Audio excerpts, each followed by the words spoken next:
आप सभी को मेरा यानी नीलम सक्सेना का प्यार भरा नमस्कार। तो जब तक और लोग जुड़ते हैं, मैं आप लोगों को ये बताना चाहूँगी कि गत वर्ष में मेरी 4 पुस्तकें आई थी, 2 अंग्रेज़ी की और 2 हिंदी की।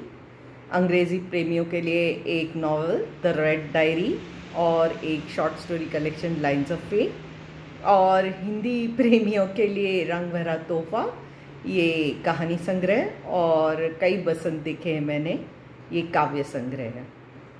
और आशा है आप लोगों को मेरी आवाज़ सुनाई आ रही होगी। पुष्पा जी नमस्कार लिख रही हैं और ईशान जी लवली इवनिंग लिख रहे हैं। तो आशा करती हूँ कि आपको मेरी आवाज़ आ रही है। दानिश जी जुड़ गए हैं, रहमान जी जुड़ गए हैं, नीरज जी जुड़ गए हैं, मनीषा हाय लिख रही हैं जो कि इस पेज के एडमिन भी हैं, और चुन्नी लाल जी, रहमान जी, कुलदीप जी, नवाज़ जी, काफ़ी लोग जुड़ गए हैं, दिनेश जी जुड़ गए हैं। तो मनीषा जी कंफर्म भी कर रही हैं कि आवाज़ आ रही है। राकेश जी जुड़ गए हैं, अजय कुमार जी जुड़ गए हैं, रविकांत जी जुड़ गए हैं।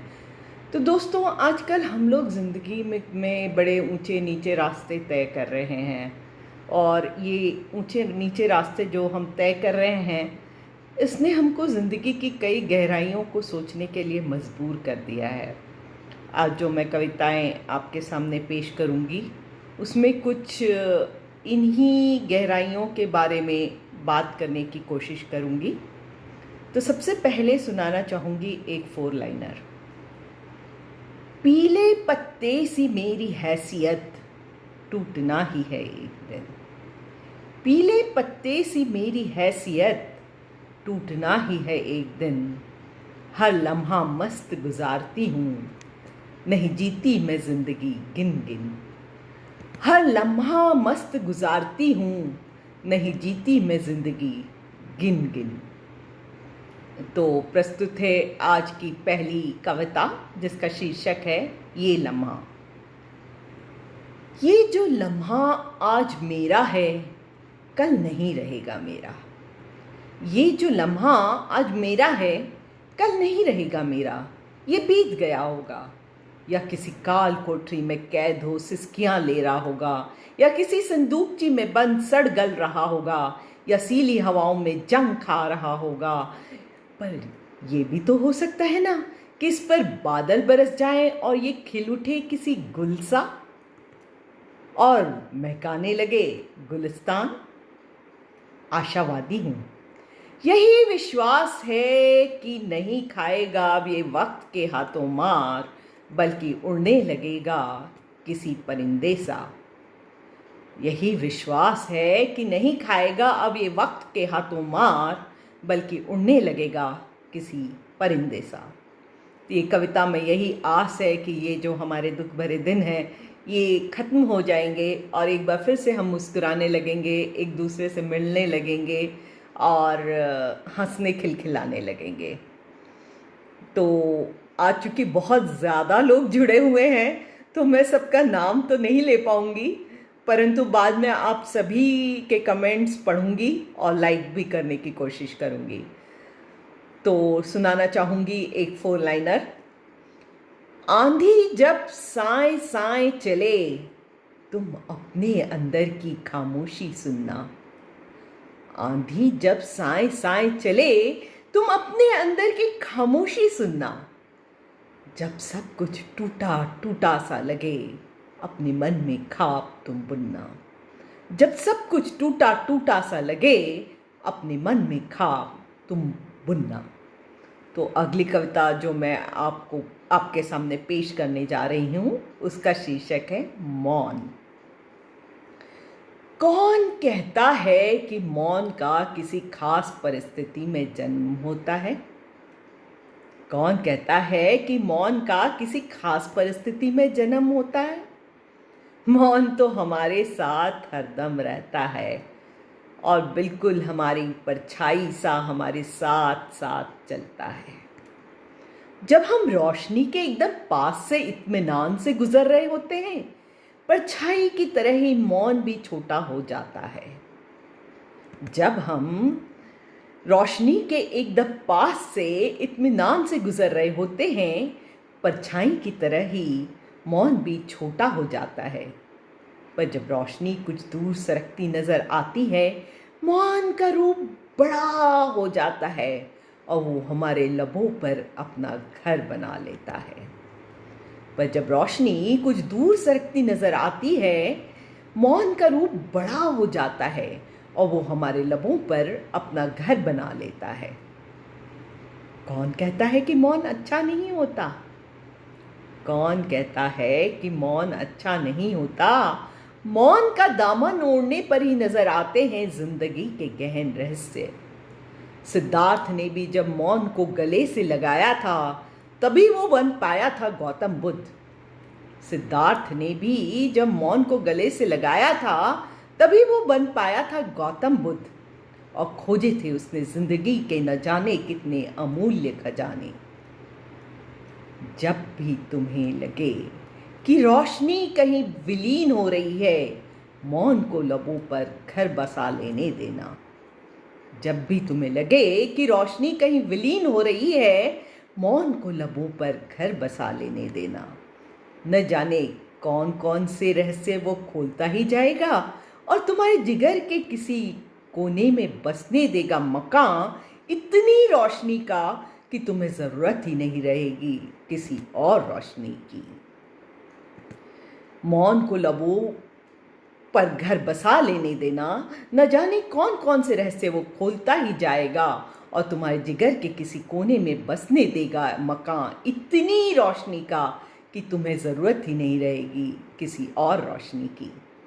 तो भगवान से आपके लिए, सभी के लिए जो आज मेरे साथ जुड़े हैं, मैं देख रही हूँ करीब 1.2 के लोग जुड़े हुए हैं, उन सभी के लिए मैं ईश्वर से प्रार्थना करूँगी कि आप सब खुश रहें और आपके जहन में रोशनी भरी रहे, हरदम भरी रहे और आप हिम्मत न हारें, क्योंकि ज़िंदगी की आधी जंग हम जीत पाते हैं आशावादी होने से और उम्मीद से। तो अब सुनाना चाहूँगी एक 4 लाइनर, क्योंकि आप लोगों को मेरे 4 लाइनर काफ़ी पसंद है। तो रब्त का मैं शिकवा कर बैठा, रब्त यानी टुगेदरनेस, रब्त का मैं शिकवा कर बैठा, हाय मैं कितना अकेला था। अहम को अपने जब मिटा दिया, संग संग साथियों का मेला था। रब्त का मैं शिकवा कर बैठा, हाय मैं कितना अकेला था। अहम को अपने जब मिटा दिया, संग साथियों का मेला था। अगली कविता जो मैं आपके सामने पेश करने जा रही हूँ, उसका शीर्षक है मीनारे। मीनारे यानी टावर, पर ये मैं किस टावर की बात कर रही हूँ ये आपको पता चलेगा इस कविता में। जब अपने कमरे के अंदर चुपचाप बैठी होती हूँ,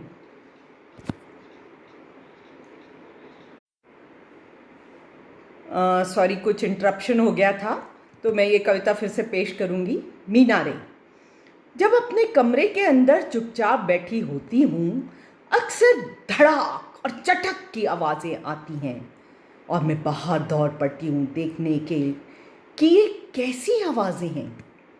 जब अपने कमरे के अंदर चुपचाप बैठी होती हूँ, अक्सर धड़ाक और चटक की आवाज़ें आती हैं और मैं बाहर दौड़ पड़ती हूँ देखने के लिए कि ये कैसी आवाज़ें हैं।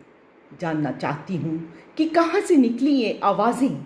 जिंदगी यूँ तो बड़ी छोटी है, पर आदमी अक्सर अपने अहम की दीवारें बना लेता है जो कि बहुत ही ऊंची होती हैं। ये मीनारें धीरे धीरे झुकने लगती हैं, पर आदमी को पता भी नहीं चलता। ऐसा भी नहीं कि इनका कोन लीनिंग टावर ऑफ पीसा की तरह तय हो और उतना ही रहे ये कोन, झुकाव बढ़ता ही जाता है। ऐसा भी नहीं है कि इनका कोन लीनिंग टावर ऑफ पीसा की तरह तय हो और उतना ही रहे ये कोन, झुकाव बढ़ता ही जाता है। पता भी नहीं चलता और ये मीनारें झुकते झुकते गिर ही जाती हैं, धड़ाक और चटक की आवाज़ के साथ। पता भी नहीं चलता और ये मीनारें झुकते झुकते गिर ही जाती हैं, धड़ाक और चटक की आवाज़ के साथ। सुनो, इस अहम को छोटा ही रहने दो। सुनो, इस अहम को छोटा ही रहने दो, इसे मीनार की तरह न बनने दो। फिर तो ना ये गिरेगा, ना तुम चोट से तिल मिलाओगे। फिर तो ना ये गिरेगा और ना तुम चोट से तिल मिलाओगे। तो ये थी मेरी कविता मीनारे। अब बढ़ते हैं मेरी अगली कविता की ओर, परंतु उससे पहले एक 4 लाइनर। जिंदगी क्या है, हंसते मुस्कुराते हुए प्यार से जीना ही तो है। मौत से क्या घबराना, वो रूह का आवरण बदलना ही तो है। जिंदगी क्या है, हंसते मुस्कुराते हुए प्यार से जीना ही तो है। मौत से क्या घबराना, वो रूह का आवरण बदलना ही तो है। ये 4 लाइनर मैंने लिखी थी किसी खास दोस्त के लिए। तो सुनाना चाहती हूँ एक कविता जिसका शीर्षक है ए जिंदगी। न कोई ख्वाहिश, न कोई शिकवा, न गिला है, ए जिंदगी मुझे तुझसे बहुत कुछ मिला है। न कोई ख्वाहिश, न कोई शिकवा, न गिला है, ए जिंदगी मुझे तुझसे बहुत कुछ मिला है। न कोई तमन्ना, न कोई अभियोग, न फरियाद, ए जिंदगी तूने तो दिया है मेरा हर पल साथ। न कोई तमन्ना, न कोई अभियोग, न फरियाद, ए जिंदगी तूने तो दिया है मेरा हर पल साथ। जो हुआ अच्छा हुआ, खुश हूं इस ख्याल में। ऐसा होता तो क्या होता, तो फंसती नहीं मैं इस जाल में। जो हुआ अच्छा हुआ, खुश हूं इस ख्याल में। ऐसा होता तो वैसा होता, तो नहीं फंसती मैं इस जाल में। आएगी जब शाम और बुझ जाएगी ये शमा, खुशी खुशी मैं दूसरी दुनिया में हो जाऊंगी रवां। आएगी जब शाम और बुझ जाएगी ये शमा, खुशी खुशी मैं दूसरी दुनिया में हो जाऊंगी रवां। तो ये थी मेरी कविता जिसका कि शीर्षक था ए जिंदगी। और बढ़ते हैं आगे, मैंने सुनाना चाहूँगी आपको एक 4 लाइनर। ये कौन जला रहा है लौ जिंदगी की, ये कौन मुझे मुस्कुराना सिखा रहा है। ये कौन जला रहा है लौ जिंदगी की, ये कौन मुझे मुस्कुराना सिखा रहा है। क्यों हो गई हूँ मैं दीवानी सी, ये कौन मुझे जिंदगी के रंग दिखा रहा है। क्यों हो गई हूँ मैं दीवानी सी, ये कौन मुझे जिंदगी के रंग दिखा रहा है। तो पेश है मेरी अगली कविता जिसका शीर्षक है समंदर और वो। दोस्तों, अक्सर जब कोई हमारे साथ होता है हम उसको अहमियत नहीं देते, क्योंकि उसकी मौजूदगी हरदम होती है। हमें लगता है वो तो हरदम रहेगा या रहेगी, परंतु ऐसा अक्सर नहीं होता। तो इसलिए जब तक किसी का साथ है खुश रहना चाहिए, बाद में याद करने से कुछ नहीं होता। और यही मैं दर्शाना चाहती हूँ इस कविता में जिसका शीर्षक है समंदर और वो। जाने क्यों उसे वो समंदर बहुत अपना सा लगने लगा था। जाने क्यों उसे वो समंदर बहुत अपना सा लगने लगा था। वो जाकर उसके किनारे पर बैठ जाती और देखती उसकी आती और जाती मौजों को। वो जाकर उसके किनारे पर बैठ जाती और देखती उसकी आती और जाती मौजों को। कभी उसके पानी में को अपनी अंजुली में उठाकर अपने चेहरे पर डालती और खुशी से अभिभूत हो जाती। कभी उसके पानी को अपनी अंजुली में उठाकर अपने चेहरे पर डालती और खुशी से अभिभूत हो जाती। कभी उसमें पाँव डालकर उसका सुहावना स्पर्श महसूस करती और कभी पानी में खड़ी होकर दूर तक दौड़ती। समंदर ही उसकी जिंदगी था, समंदर ही उसकी मंजिल थी। समंदर ही उसकी जिंदगी था, समंदर ही उसकी मंजिल थी। एक दिन यूं ही जब लहरों को निहारती हुई वो बैठी थी किनारे पर, तो उसे नींद की झपकी आ गई। एक दिन जब यूं ही बैठी थी लहरों को निहारती हुई किनारे पर, तो उसे नींद की झपकी आ गई। जब उठी तो देखा लहरें पीछे को सरक रही थी। वो लहरों के पीछे भागी, लहरें और पीछे हुई, वो भागती रही और समंदर भी अपना आंचल समेटता रहा। जब उठी तो देखा लहरें पीछे को सरक रही हैं। वो लहरों के पीछे भागी, लहरें और पीछे हुईं, वो भागती रही और समंदर भी अपना आंचल समेटता रहा। जब कुछ भी हाथ नहीं आया तो वो बैठ गई थक हार कर, यूं जैसे उसकी जिंदगी खत्म हो गई हो, और रात ढलने पर सो गई वहीं उस रेत पर जिसके जिगर में उसी की तरह नमी थी। ये तो सुबह होने के बाद उसने जाना कि ये एहसास खूबसूरती है जहाँ सब कुछ खाली खाली हो। ये तो सुबह होने के बाद उसने जाना कि ये एहसास खूबसूरती है जहाँ सब कुछ खाली खाली हो। उसने अपने जिगर में उग रही किरणों के साथ एक नई जिंदगी शुरू कर दी। उसने अपने जिगर में उग रही किरणों के साथ एक नई जिंदगी शुरू कर दी। जब समंदर अपनी लहरों के एहसास के साथ फिर से आया उससे मिलने, तो वो वहाँ से चली गई थी दूर, बहुत दूर, और समंदर उसका पता भी न जान पाया। जब समंदर अपनी लहरों के एहसास के साथ फिर से आया उससे मिलने, वो वहाँ से चली गई थी दूर, बहुत दूर, और समंदर उसका पता भी न जान पाया। तो दोस्तों, अगर कोई करीबी है, कोई दोस्त है, कोई हमदम है, कोई हमराही है, तो उसे यहीं पे कह दो शुक्रिया और उससे अच्छे से रहो, ताकि ऐसे बिछुड़ने का वक्त ना आए किसी का भी। तो बढ़ते हैं एक और 4 लाइनर की ओर। लम्हे कहाँ बहुत हैं पर मैं ज़िंदगी बटोर रही हूँ। लम्हे कहाँ बहुत हैं पर मैं ज़िंदगी बटोर रही हूँ। पल पल की मिठास यूँ चूसती हूँ जैसे मैं जन्मों की चोर रही हूँ। पल पल की मिठास यूँ चूसती हूँ जैसे मैं जन्मों की चोर रही हूँ। जी हाँ, जो पल हमारे हाथ में हैं, जो अभी हैं, जो हमारे साथ हैं, उन पल को में जीना सीखना चाहिए, उन पल में खुश रहना सीखना चाहिए।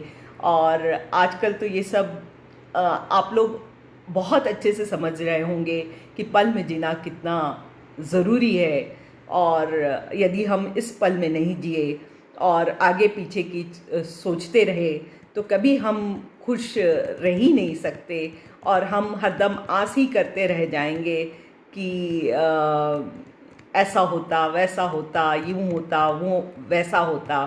तो उससे अच्छा है कि जो है ज़िंदगी को जी खूब खूबसूरती से जिए और हंसी खुशी जिए। तो अगली कविता जो मैं पेश करने जा रही हूँ उसका शीर्षक है सवाल। ए मौला, जाने तेरा क्या पैगाम है, क्या ये कोई इम्तिहान है? ए मौला, जाने तेरा क्या पैगाम है, क्या ये कोई इम्तिहान है? अब अगला कौन सा मुकाम है? अब अगला कौन सा मुकाम है? कई सवाल थे जो जहन में गूंज रहे थे, और मैं बस राहों पर नंगे पांव चली जा रही थी। कई सवाल थे जो जहन में गूंज रहे थे, और मैं बस राहों पर नंगे पांव चली जा रही थी। माजी की तरफ हाथ बढ़ाया तो उसने मुझे मुस्कुराते हुए वापस ये कहकर भेज दिया, जो बीत गई वो बीत गई, उससे हाथ नहीं मिलाना चाहिए। माजी की तरफ हाथ बढ़ाया तो उसने मुझे मुस्कुराते हुए वापस ये कहकर भेज दिया, जो बीत गई सो बीत गई, उससे हाथ नहीं मिलाना चाहिए।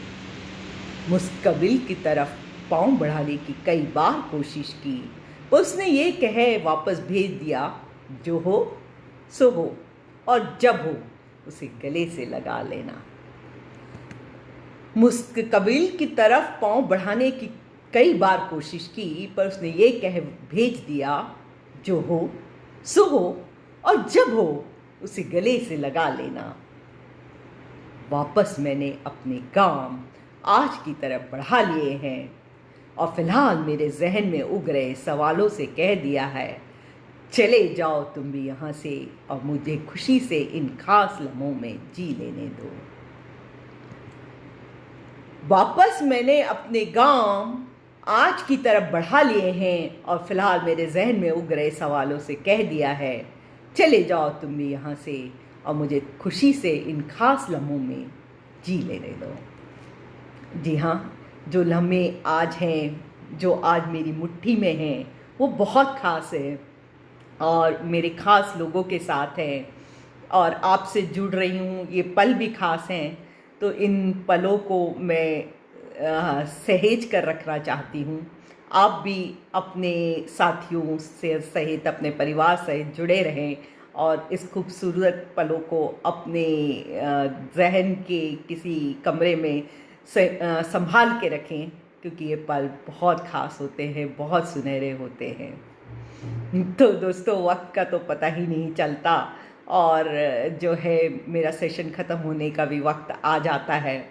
तो जाते जाते आपको सुनाना चाहूँगी एक 4 लाइनर। बादल जब गरजे बिजुरी भी कड़की, सारी धरती सिमट सी गई मारे डर के।